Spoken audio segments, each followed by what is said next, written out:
ఓసై కుందనా, నువ్వు అసలు మనిషివేనా? నా కొడుకుని ఎందుకే అలా పీక్క తింటున్నావు? నువ్వు పెట్టే టార్చర్కి నా కొడుకు తిండి కూడా సరిగ్గా తినడం లేదే. అసలు అక్కడ ఏమైందో కనుక్కో అత్తమ్మా. ఏముంటుంది, ఎప్పుడు ఉండేదేగా. జాబ్ చేస్తాను, ఏదో ఒకటి సాధిస్తాను, కట్టలు కట్టలు సంపాదించి తెచ్చిస్తాను అని ఉంటావు. దానికి గొడవ ఉంటుంది. అయినా మనిషి పుట్టిన తర్వాత కొంచెమైనా ఉండాలనే. పెద్దలు ఎందుకు చెప్పారు జాబులొద్దు గీబులొద్దని?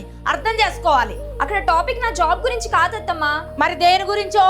ఇవన్నీ సినిమాకి తీసుకెళ్తానని, ట్యాంక్ బండ్ చూపిస్తానని, బయటికి తీసుకెళ్తా అని వారం నుంచి చెప్తున్నాడు. వాడు నిన్న రాత్రంతా వెయిట్ చేసి ఏడుస్తూ పడుకున్నాడు. లేనిపోని ప్రామిస్లు ఎందుకు చేస్తావు అని చెప్తే నాతో గొడవ పెట్టుకున్నాడు మీ అబ్బాయి. నా కొడుకు ఆఫీస్కి వెళ్ళి ఆడుకొని రావట్లేదు. ఆఫీస్లో ప్రెషర్ తట్టుకోలేక ఇంటికి వచ్చి కూల్గా పడుకుందాం అనుకుంటే నీ గొడవ ఒకటి. అయినా బయటికి వెళ్ళాలన్న కోరిక ఇవ్వందా, లేకపోతే వాడి పేరు చెప్పుకొని నువ్వు బయటికి తిరుగుదామనా?